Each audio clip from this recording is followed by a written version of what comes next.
Au nom du Père et du Fils et du Saint-Esprit, ainsi soit-il. Aujourd'hui, je voudrais aborder un sujet qui a un caractère d'une certaine manière un petit peu amusant, parce que il est vrai que il m'arrive d'aller en ville avec la guitare, puis de chanter, et puis de rencontrer certaines personnes qui pensent que je suis une sorte d'anarchiste. Parce qu'il est vrai que souvent, je dénonce dans les cantiques le péché et la forme sociale du péché, afin d'amener à être comme un miroir de cette société, en chantant, un miroir de ce que cette société vit profondément, c'est-à-dire dans ses travers, dans cette ignorance de celui qui est notre souverain et que ces sociétés, que nos sociétés méprisent. Et donc, quelquefois, certaines personnes pensent que je suis un anarchiste.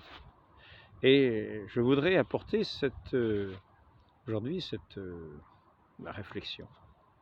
Cette réflexion au cours de cet entretien, en commençant par dire en quoi je ne suis pas un anarchiste. Et en quoi on pourrait penser que je serais un anarchiste. Mais essentiellement, je dirais que je ne suis pas un anarchiste. C'est-à-dire que monarchiste, ça veut dire que le pouvoir est entre les mains d'un seul. Oligarchie, c'est un mot très compliqué, mais on a l'impression que c'est un choix de gens que l'on met à la tête des États, non pas parce que ce sont les élites de la société, c'est-à-dire ces gens qui sont exemplaires en toutes choses et qui invitent chacun à suivre leur exemple. Mais on a bien l'impression qu'au contraire, ceux qui sont placés pour diriger les pays sont placés en fonction d'intérêts très particuliers qui ne montrent pas forcément les qualités qu'il faudrait, c'est-à-dire d'intégrité premièrement, et d'application à faire ce que chacun a à faire en propre dans son travail, qui correspond au travail qui lui est donné, qui lui est imparti. Et il est vrai que quelqu'un qui s'occupe, qui a la responsabilité de régir un pays, puisque le mot régir est le mot approprié. Souvent, ceux qui régissent les cités, ceux qui régissent les pays sont les rois. Et régir. Donc, je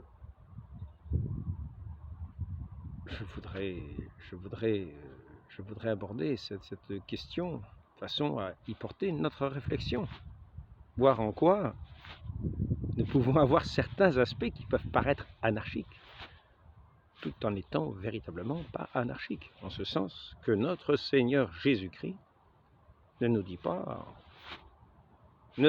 que nous sommes chacun dispersés sans aucun lien social, sans aucune unité, sans aucune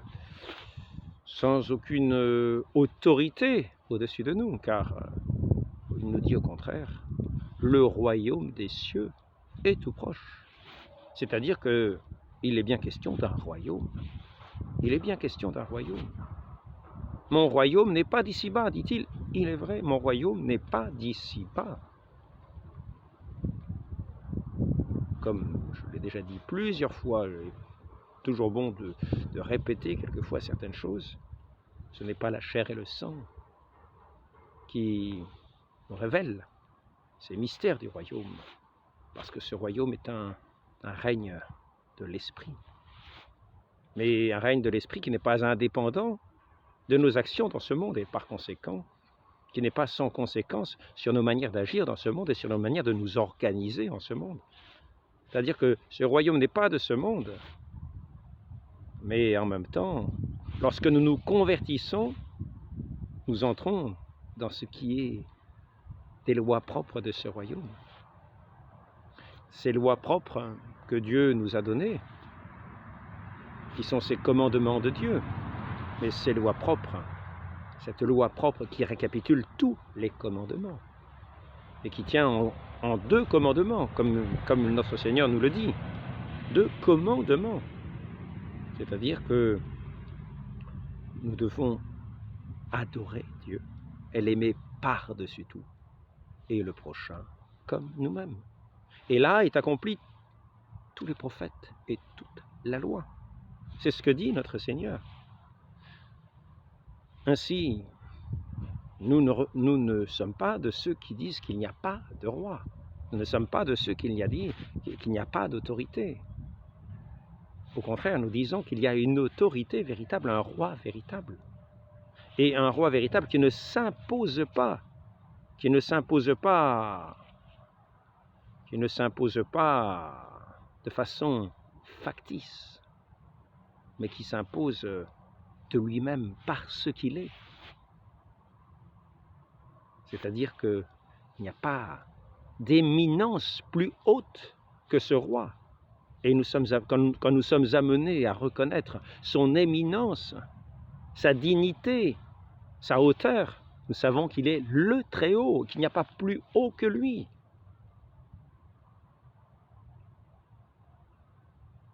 Ainsi, là, déjà, par cette reconnaissance, nous reconnaissons sa dignité, nous reconnaissons d'une certaine manière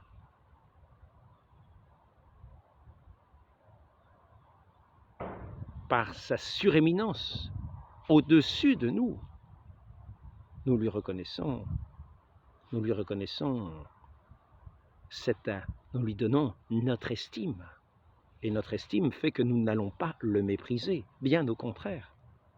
Il est le Très-Haut, il est aussi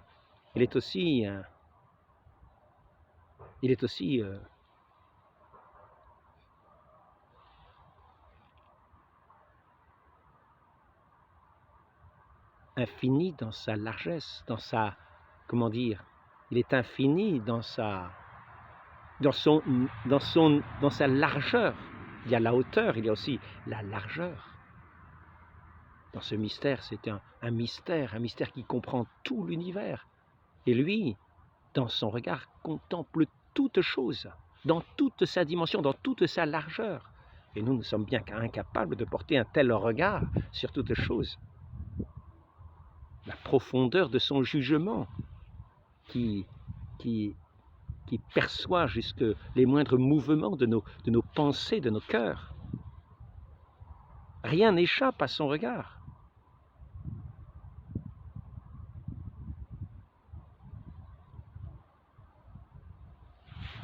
Ainsi, nous reconnaissons en ce Dieu cette qualité d'éminence, cette qualité, cette estime que nous pouvons avoir de lui lorsque nous entrons dans sa connaissance, lorsque nous le connaissons. Et cette connaissance fait notre reconnaissance, car nous savons aussi que nous tenons tout bien de lui, qu'il est aussi le Tout-Puissant. Il n'y a personne d'autre qui soit le Tout-Puissant, l'Omniscient. Ainsi, si nous considérons notre Dieu dans ses qualités, il tient tout au degré le plus éminent. Toutes les qualités que nous pouvons imaginer, il les a au degré éminent. Il nous dépasse dans la hauteur, dans la largeur, dans la profondeur, dans la longueur, dans tous les domaines, dans tous les sens, sauf celui du péché, où là, malheureusement, nous avons tendance à suivre un autre maître, mais qui a un pouvoir, mais qui n'a pas cette éminence de notre Dieu, qui refuse de reconnaître cette éminence de notre Dieu dans tous les domaines, et veut se faire comme Dieu et veut dans cet orgueil nous amener à nous reconnaître comme des dieux. Nous qui sommes devant ce Dieu suréminent, devant ce Dieu dont l'immensité d'amour nous dépasse autant que nous sommes incapables du moindre mouvement d'amour s'il ne nous donne pas lui-même ce mouvement d'amour. Et ainsi nous reconnaissons de lui toute autorité. Toute autorité. Il a tout pouvoir sur nous, toute autorité de nous, toute autorité sur nous. Et nous savons que en nous remettons à cette autorité de ce roi suprême, de ce roi souverain, véritablement souverain, et qui nous laisse pourtant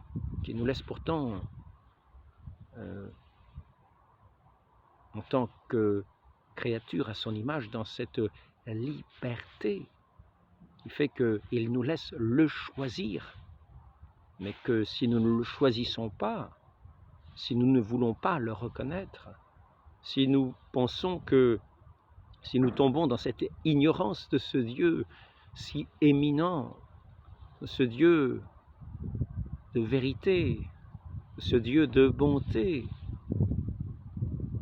et lui seul est bon.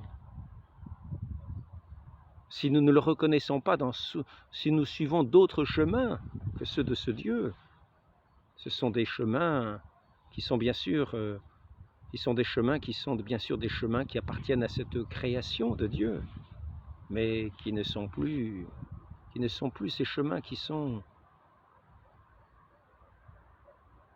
dans cette reconnaissance de toutes ces qualités de notre Dieu, de tout ce qui fait sa grandeur, de tout ce qui fait la grandeur de l'homme. Car l'homme participe d'une certaine manière à la grandeur de Dieu, autant qu'il le reconnaît, autant qu'il est capable de reconnaître cette suréminence de Dieu en toutes choses. À ce moment-là, autant nous entrons dans cette capacité à participer à toutes ces bontés, à son amour, à sa grandeur, à sa gloire, à tout ce qui fait vraiment la royauté de ce royaume dans lequel nous entrons lorsque nous professons notre foi en entrant dans les eaux saintes du baptême, et lorsque nous sommes faits enfants de Dieu, c'est-à-dire que nous avons reconnu cette suréminence de Dieu en toutes choses, et cette vérité de Dieu, et cette bonté de Dieu, et cette admiration de ce Dieu qui est la vie.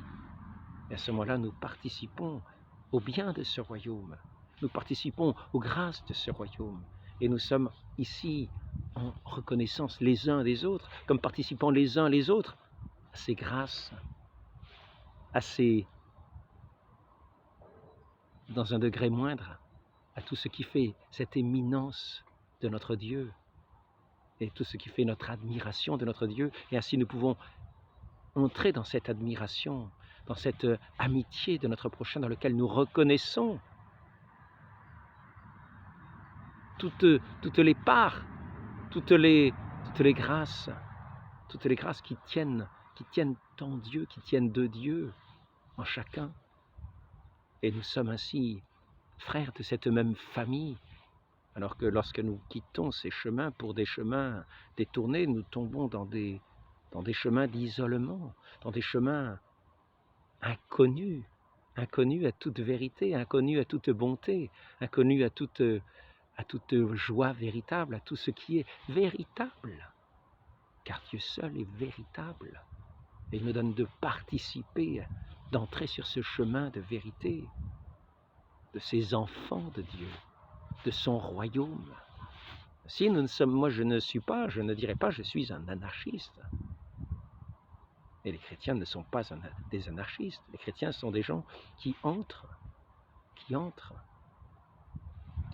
quittent cette voie du péché, cette voie, on pourrait dire, d'anarchie véritable, qui consiste à faire de chacun son Dieu, son maître. Et là-dedans, il y a encore une question de pouvoir. Il y a une question de pouvoir de soi-même, sur soi-même. Non pas, on dira, de pouvoir sur d'autres, non. On ne prétendra pas exercer le pouvoir sur d'autres, puisque c'est anarchie, sans pouvoir. Mais nous avons un pouvoir, nous exerçons un pouvoir sur toute chose que nous le voulions ou pas. Et Satan, qui s'est détourné de l'autorité de Dieu, exerce un pouvoir de toutes ces capacités qui lui a été données, dans toutes ces capacités d'intelligence ont été détournées vers le mal. Toutes ces capacités de bonté ont été détournées vers le mal. Toute cette puissance que Dieu lui avait donnée et lui maintient ont été tournées vers le mal. Et ainsi, il s'est détourné de l'autorité, de cette reconnaissance de Dieu pour se faire lui-même son maître. Mais se faisant son maître, lorsqu'il agit, il l'a servi. Il a servi à sa loi, à sa propre loi qu'il établit, qu'il veut établir lui-même, et qui n'est pas une loi de vérité, qui est une loi bancale, qui est cette loi, qui est cette voie boiteuse, qui est cette voie sans aucune bonté, sans aucune vérité, sans aucune grandeur, sans amour, vous pouvez utiliser sans justice tout ce qui est en Dieu de la manière la plus éminente. Dès lors que l'on se détourne de notre Dieu, on devient boiteux, devient caricatural, devient faux, devient fourbe, c'est la voie détournée, et qui est une voie qui continue d'exercer un pouvoir détourné, un pouvoir maléfique. Ainsi, le diable, Satan n'est pas sans pouvoir. Il a perdu cette grâce de Dieu, cette amitié de Dieu. Il a perdu de participer aux œuvres de son royaume, aux œuvres de justice, de bonté, d'amour et tout ce que nous avons pu contempler, et bien plus encore auparavant, mais il exerce néanmoins, il garde néanmoins cette capacité d'agir et de façon nuisible. Et ainsi, celui qui s'est détourné pour s'approprier par lui-même ce pouvoir, mais qu'il ne s'approprie pas, qu'il tient de Dieu, et qu'il refuse de recevoir de Dieu, mais qui continue d'agir par ce pouvoir qui lui est laissé, tant qu'il lui est laissé. Car il est question qu'il soit enchaîné pendant un certain temps, tenu incapable d'agir, incapable de faire du mal. Et effectivement, pendant tout ce temps après le jugement, son empire, son pouvoir ne pourra plus s'exercer sur les élus, car lorsque le jugement aura tranché, chacun aura eu sa part de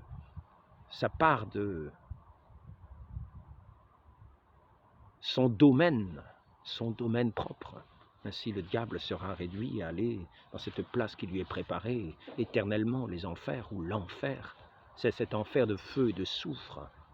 Nous serons avec lui tous ceux qui l'auront suivi dans cette voie, qui n'a pas reconnu cette suréminence de ce Dieu, de ce roi des rois, de ce souverain véritable, de cet unique souverain véritable, qui donne les royaumes véritables, c'est-à-dire qui donne les royaumes en ce sens. Et c'est là que nous pouvons en venir à l'imitation de notre Seigneur Jésus-Christ. Je laisse pour le moment le diable aux enfers, où il ne pourra plus nuire à personne, car son pouvoir sera limité dans ces enfers, avec tous ceux qui l'auront suivi, où leurs capacités maléfiques leurs capacités d'agir seront toujours présentes, mais non pas partout. Ils seront réduits dans ce lieu d'enfermement, ce lieu que l'on appelle l'enfer. Et ainsi, on ne verra pas de telles actions maléfiques dans le ciel ou de la gloire de Dieu, de cette gloire des enfants de Dieu, qui sera le lieu de la magnificence de Dieu, le lieu de l'exaltation de Dieu, le lieu de sa glorification au plein jour, dans une louange qui rejoindra, qui s'élèvera toujours vers son éminence, sans jamais pourtant pouvoir l'atteindre. Dans ce mystère, dans cette éminence, dépassera toujours infiniment toutes les créatures. Mais nous pourrons chanter, nous époumoner au son de cet Esprit de Dieu qui vient en nous et qui viendra en nous faire toutes nos louanges, toutes nos actions de grâce, éternellement dans ce royaume de la béatitude éternelle. Et celui qui fera notre béatitude éternelle, c'est notre Dieu, dans sa suréminence que nous reconnaîtrons et qui fera toute notre admiration, toute notre joie, toute notre paix, tout notre amour, qui nous comblera au-delà de tout ce que nous pouvons, imaginer ici-bas. Ainsi, c'est maintenant qu'il faut voir en quoi nous pouvons paraître comme anarchistes. C'est-à-dire que ici-bas, effectivement, les royaumes ne sont pas toujours établis pour être à la suite de celui qui est le roi des rois, qui s'est fait homme, qui a été couronné ici-bas, couronné d'une couronne d'épines, que le monde a condamné. Et ainsi, en condamnant son roi, en condamnant celui qui est la bonté même, celui qui est l'amour même, le monde s'est jugé lui-même en condamnant celui qui est la vérité, celui qui est la justice même et qui viendra juger le monde. Le monde s'est condamné en condamnant son juge. Le monde s'est condamné en condamnant la bonté. Le monde s'est condamné en condamnant son Dieu. Le monde s'est condamné en dévoilant le mépris qu'il a de la vérité, en condamnant celui qui est la vérité. Et ainsi, ces sociétés, souvent, sont des sociétés qui rejettent. Ça, pas besoin de faire de grandes études pour voir cela, qui rejettent l'autorité de ce roi des rois, qui ne va pas à sa suite, qui au contraire le combat en toutes choses. Et en ce sens-là, celui qui fait profession de suivre le Christ, quand il est dans ce monde, dans ces sociétés, sera bien sûr en contradiction avec ces sociétés qui sont organisées, qui s'organisent de manière à être un peu comme semblables à des lierres sur un arbre. C'est-à-dire que le lierre sur l'arbre paraît être l'arbre lui-même. Ainsi, ces sociétés s'organisent avec des apparences de société justes, avec une justice, avec un pouvoir législatif, avec un pouvoir exécutif, avec toutes choses qui paraissent être du domaine de la justice, des royaumes qui veulent vivre selon la justice. Et ce ne sont là que des apparences, mais le rejet qu'ils ont fait de leur Dieu les condamne en toutes choses. Et ceux qui font profession de suivre leur souverain véritable, celui en qui ils ont reconnu l'éminence véritable en toutes choses, la souveraineté véritable, ceux-là qui sont entrés dans ce royaume divin se trouvent comme étrangers dans ces royaumes de la terre qui se sont détournés de leur Dieu. Et ainsi, ils peuvent paraître comme étant des anarchistes, effectivement. Mais ils ne sont pas anarchistes. Ils sont de ce royaume de Dieu, qui est comme le levain dans la pâte, que nous ne voyons pas toujours. Et maintenant, nous pouvons dire la chose suivante, c'est que notre Seigneur Jésus-Christ, qui est la tête de l'Église, la tête de ce corps, la tête de ce royaume, de cette Église ici-bas, de laquelle se joint, que suivent tous les fidèles, que suivent tous les hommes de bonne volonté qui entrent dans sa connaissance, dans sa reconnaissance, qui reconnaissent sa parole, qui reconnaissent ce bon pasteur, qui reconnaissent ce roi des rois, qui reconnaissent celui en qui est tout pouvoir véritable, toute justice véritable. Ainsi, ceux-là ne sont pas sans roi. Ils ont ce roi et ils savent qu'ils suivent ce roi des rois, ce roi véritable. Et ils savent qu'au milieu de ce monde, ils sont comme des étrangers, des exilés, et qu'ils sont combattus par ce monde, car eux-mêmes, leur attitude condamne le monde. Ils sont un signe de contradiction dans ce monde. Mais, notre Seigneur, lorsque, après sa résurrection, on voit ses disciples par le monde entier, pour convertir tout l'univers, pour amener à la connaissance de sa parole toute créature, pour amener au baptême toute créature à entrer dans cette relation, entrer dans ce royaume de Dieu, dans cette disposition de la conversion des cœurs, dans cet esprit de pénitence, c'est-à-dire de ce renoncement au péché, ce renoncement à ce mépris de Dieu, pour nous tourner justement vers sa lumière, entrer dans sa lumière.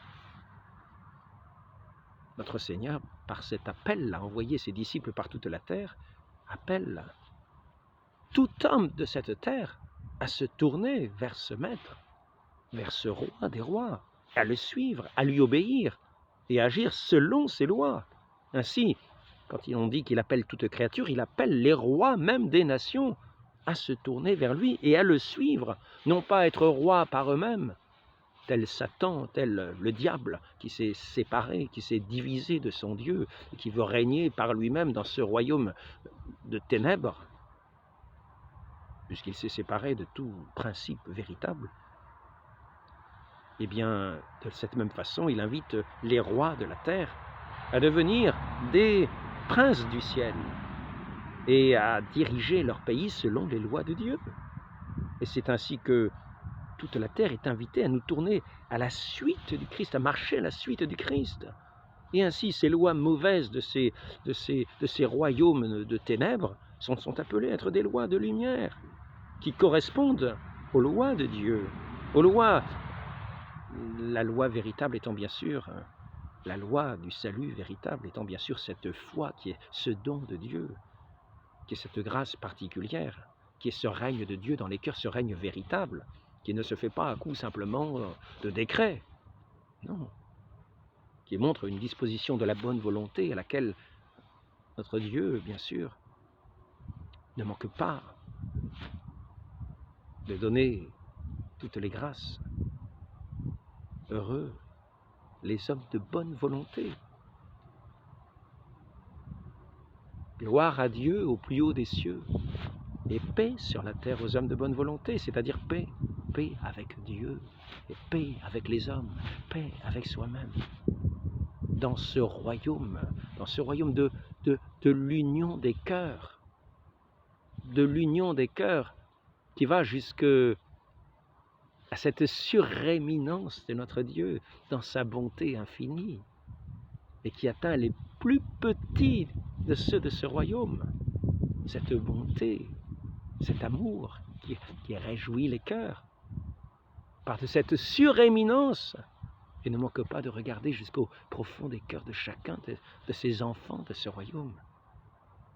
Ainsi, tous les royaumes de la terre sont invités à suivre le Christ, à venir à son école, à entrer véritablement dans ce mystère de ce royaume qui n'est pas de ce monde, qui est ce royaume de l'esprit, ce royaume de l'amour, par lequel nous entrons dans cette grâce, par cette grâce de la foi, qui est faite aux petits, aux humbles, aux simples, auquel Dieu révèle ses secrets. Mais le roi peut se faire humble, peut être simple. Et nous avons vu des quantités de rois humbles et simples, mais qui ont combattu au milieu de ce monde, qui ont combattu d'une certaine manière le combat de la foi et quelquefois l'épée à la main. L'épée à la main. Parce que l'injustice se commettait tout autour d'eux.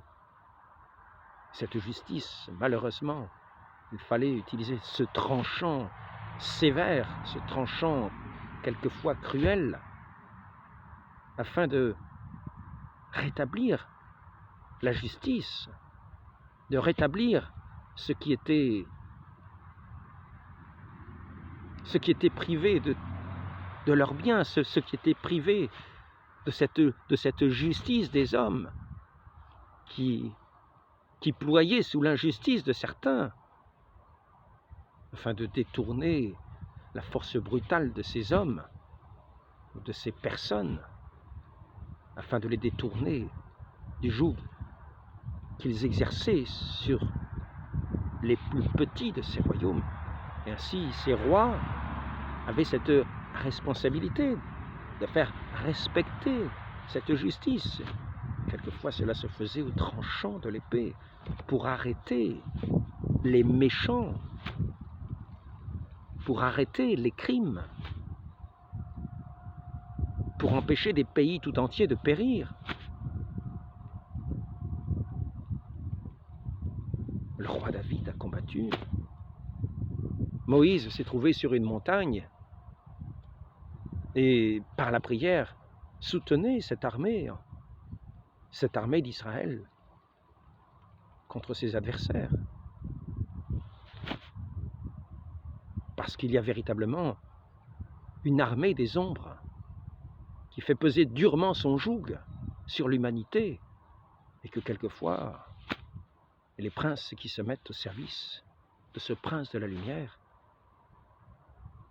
on arrive à ces extrémités d'utiliser la force pour empêcher les méchants d'agir.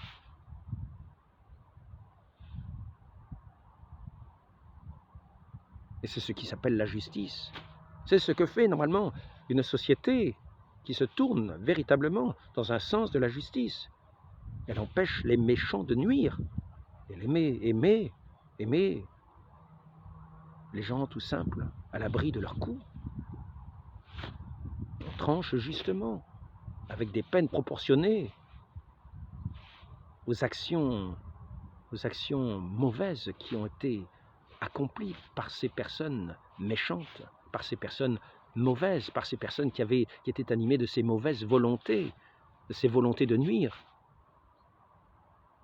qui mettaient partout le désordre, la confusion, la mort. C'est ainsi que nous voyons des guerres ici-bas. Et c'est ainsi que ceux qui défendent la veuve et l'orphelin contre des assassins ne restent pas les bras croisés à regarder le spectacle d'un carnage devant eux. Mais eux qui ont la force de tenir une épée, de tenir une arme, vont intervenir. Pas à la légère, bien sûr. Et c'est ainsi que c'est par le pouvoir des rois qui se mettent à la suite du Christ, se mettent à la suite de notre Seigneur, et non pas simplement par des fantaisies personnelles où on se ferait soi-même justicier. La justice est souvent réfléchie, organisée. C'est ce qui constitue les lois des pays. C'est ce qui fait qu'un pays a des lois qui correspondent aux lois de vérité, aux lois de justice. C'est ce qui fait qu'un pays a des lois iniques et qui fait ployer l'humanité sous ces forces ténébreuses, où cette humanité est écrasée, cette humanité est d'une certaine manière assassinée. Ainsi, pour ma part, je reconnais que par le passé, des rois ont reçu cette onction de la main des évêques, en particulier ces rois de France, recevaient, demandaient à Dieu la grâce de bien diriger leur royaume, c'est-à-dire selon les lois de Dieu. Et ces rois étaient ce que l'on appelle de droit divin. Et c'est en leur cœur qu'il fallait d'abord que cet esprit saint travaille, que cette grâce soit donnée pour éclairer leur intelligence afin d'agir avec justice, ainsi que faisait le roi David quand il a été fidèle à son Dieu. Car quelquefois, comme l'homme sait le faire, lui aussi a péché, avec ses conséquences néfastes du péché, dans cette méconnaissance de son Dieu, où il a cru agir à l'abri de ses regards pour céder à ses convoitises. Les hommes sont les hommes. Les hommes sont les hommes, qu'ils soient rois ou qu'ils soient petits.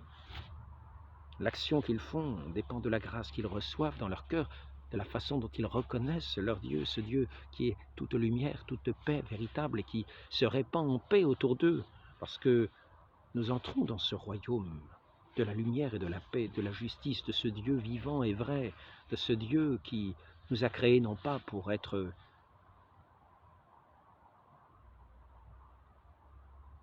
des moteurs du désordre, mais plutôt des propagateurs de la paix, des artisans de la paix. Heureux les artisans de paix. Ils seront appelés fils de Dieu. Ainsi, ces rois chrétiens, en particulier ces rois de France, tenaient leurs droits, tenaient leur pouvoir, demandaient la grâce de gouverner au cours de ce sacre, de cette cérémonie du sacre. Ils imploraient cette grâce de Dieu de bien gouverner, de bien régir, se mettaient sous cette autorité de leur Dieu. Et l'Église le reconnaissait en posant sur la tête de ces rois cette autorité qu'ils recevaient d'une certaine manière de leur Dieu pour régir le royaume selon des lois de justice. Et ces lois de justice que les chevaliers connaissaient étaient la défense de la veuve et de l'orphelin. Cela faisait partie de leur devoir. Et ceux qui y manquaient étaient quelquefois tout simplement vus comme des mauvaises personnes, excommuniés, avaient des sanctions. La justice tranchait.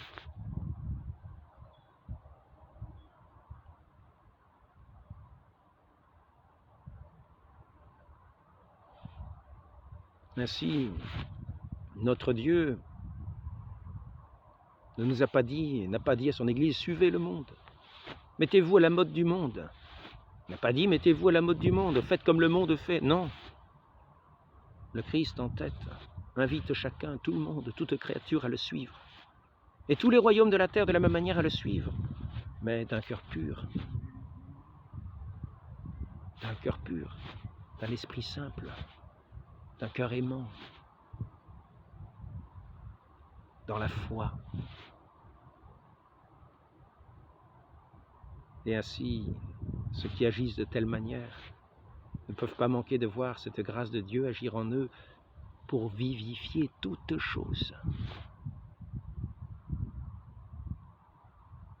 Et non pas pour écraser.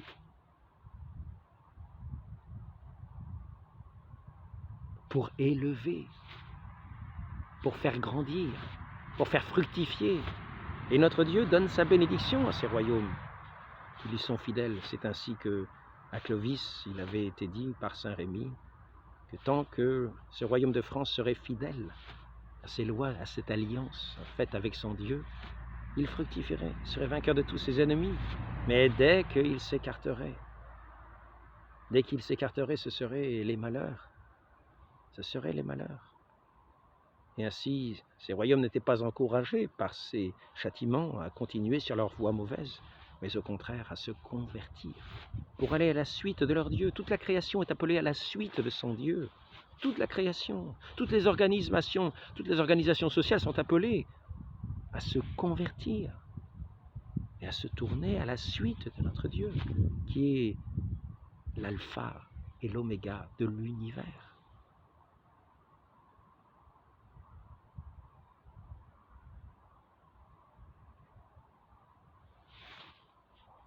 Demandons à notre très sainte Mère, cette Reine du ciel qui nous attend tous dans ce royaume céleste. Le royaume de notre Dieu n'est pas de ce monde, mais il nous invite à nous tourner vers ce royaume céleste à la suite de notre unique Maître, de notre Seigneur Jésus-Christ, qui est notre pasteur, qui est notre roi, qui sera notre juge. Notre juge. Nous qui marchons à sa suite, et qui souvent nous détournons de lui, demandons à cette Reine du ciel, la très sainte Vierge Marie, cette mère de ce roi des rois, de nous aider à marcher, à entrer dans ce royaume qui n'est pas d'ici-bas, dans ce royaume qui n'est pas de ce monde, à entrer toujours plus dans ce royaume de l'amour, véritable pour entrer dans cette relation avec ce Dieu qui a la suréminence, le très haut, la suréminence en toute chose, toute noblesse, toute beauté, tout bien véritable, qui sont répartis à tous les enfants de ce Dieu si bon, si aimable, dans ce royaume que notre Dieu est venu établir sur cette terre, et qui a ici-bas nom d'église, le nom d'église, cette église sainte que des hommes veulent si souvent salir par leur conduite. Demandons à cette Reine du ciel de nous garder dans la fidélité, de nous tourner toujours à la suite de notre Maître véritable. Ainsi soit-il. Au nom du Père et du Fils et du Saint-Esprit, ainsi soit-il.